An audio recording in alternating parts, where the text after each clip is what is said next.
Alright y'all, so today I want to make a very quick video to review Destiny 2 Shadowkeep, which at the time I'm making this video, 2026, it is technically the first Destiny 2 expansion that you get to play.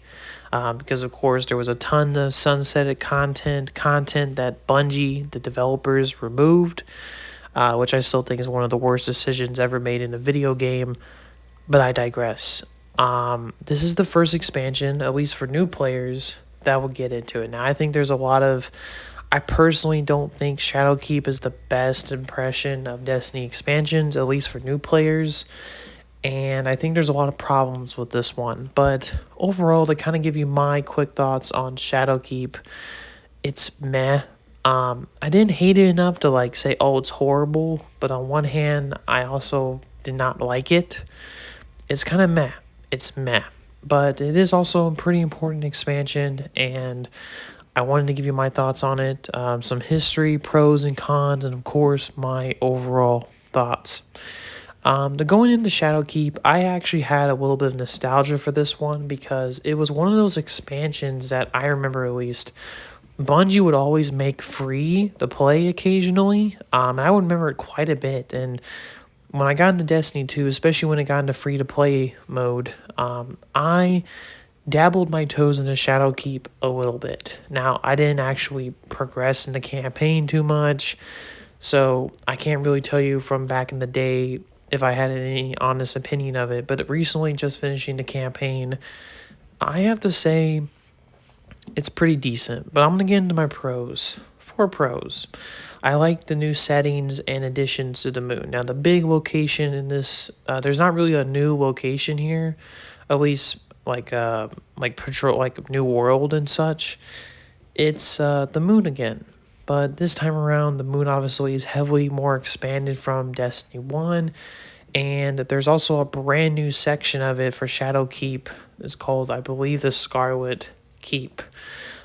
Which is just really cool hive red tower fortress kind of thing, that actually has a lot of beautiful design language to it. I think, like I said, with all Destiny stuff, the art style and design of everything is brilliant.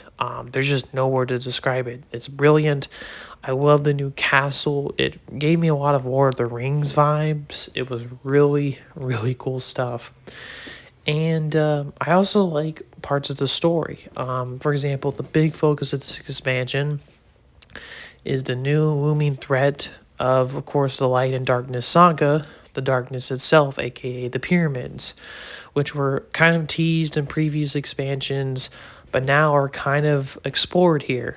There's a pyramid on the moon. You kind of team up with Eris Morn, briefly Ikora, and you fight through these things called nightmares, which are basically ghost spirits from the past that you basically fight old bosses and other enemies. It basically gives the developers an excuse to basically fight old bosses. Like, for example, you're going to fight Crota, the dude that you killed in Destiny 1, you're going to fight him 2 times in this expansion. You also get to fight Gull, which I weirdly thought was very cool just because the Red War is a sunsetted campaign. So this is technically, really the only way you can fight Gull, I believe, in Destiny 2. So that's really cool stuff.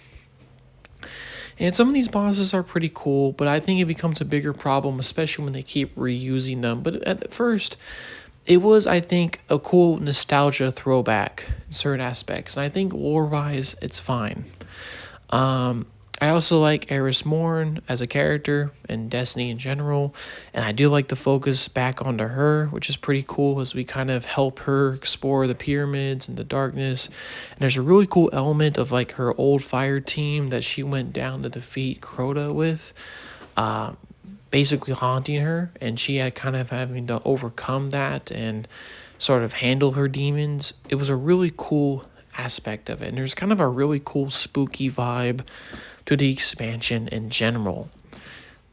Even the stuff about the pyramid itself, once we actually get all the armor, we go inside the pyramid, it's great. The design language, the architecture is amazing. It's so ethereal.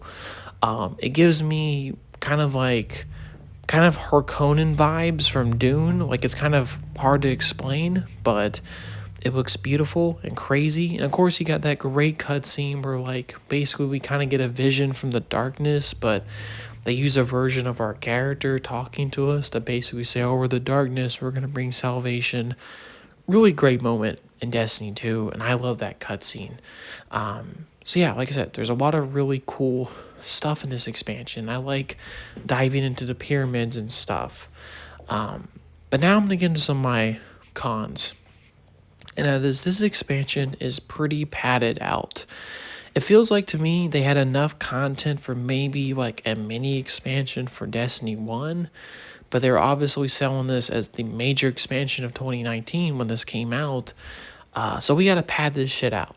So there's tons of missions where you have to gather the essence of things. There's a mission before you even get into the pyramid, you have to gather this whole set of armor for your character. Cool idea in theory, but it really pads out the game and you really start to see it for what it is, which is just padding the game out. You're fighting a bunch of these bosses. You have to kill 100 hive, 100 fallen enemies on the moon. It's just padding things out. You know, this could have easily been circumvented and maybe replaced with, I don't know, another cool mission in the grand scheme of things. I also think, too, Bungie should have leaned more into the pyramids and the darkness and stuff and really got into the mechanics of it all. Now, granted, maybe they want to give too much away, or I'm going to be frank here, maybe the Bungie didn't even know what the hell the darkness was at this point, but I think they could have dived deeper into the pyramid and explored the mechanics and the atmosphere at all. But instead, we get a bunch of padded out missions. And while at first I think fighting some old bosses and nightmares and stuff are a really interesting idea, it gets pretty old at some point in the campaign because it's like, okay, you guys are just keep throwing reused bosses at the player all the time. And it just feels like I said, you're padding out the gameplay experience because you don't have enough content, or you really didn't bother to create a new variation of enemy here.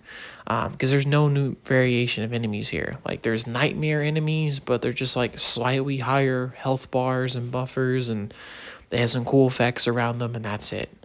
I really didn't like the padding. I thought it was pretty unnecessary. It could have been replaced with more story-driven content in the campaign, and just in general, more fleshed out narrative. But like I said, the stuff that's good is good, but this expansion really suffers from padded out content and just the lack of content, at least the lack of substantial meat-driven story content.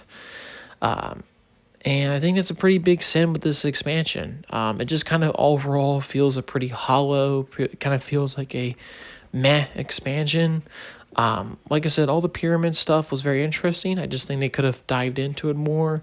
There should have been some kind of new variation of enemies. Maybe they could have dived into the Scarlet Keep. We even get to fight the daughter of Crota, which is pretty cool, but it was also kind of random. It was like, whoa, out of nowhere, which, like I said, they could have built that up more. Like they did Omnigul back in the first game. It just, like I said, it feels like a sort of trip down memory lane, but it comes to a point where it's like, okay, guys, you're just pretty lazy. You're not throwing in new stuff. It feels like you're just kind of throwing in all this old content because you don't have enough to pad out a fully fleshed expansion campaign. But that's just my opinion. Still, though, overall, Destiny 2 Shadowkeep is not bad. I didn't hate the experience. I didn't throw my controller at the screen or anything. It's just kind of a meh expansion. It has a bunch of filler, has a lot of really good stuff. It's pretty important, too. It introduced the pyramids and the darkness and stuff. Pretty important to the world and the lore. But, you know, has a bunch of filler and a bunch of content that, like I said, could have been replaced with other more substantial story content. But yeah, that's my thought on Destiny 2 Shadowkeep. Pretty meh expansion. All right, peace, y'all.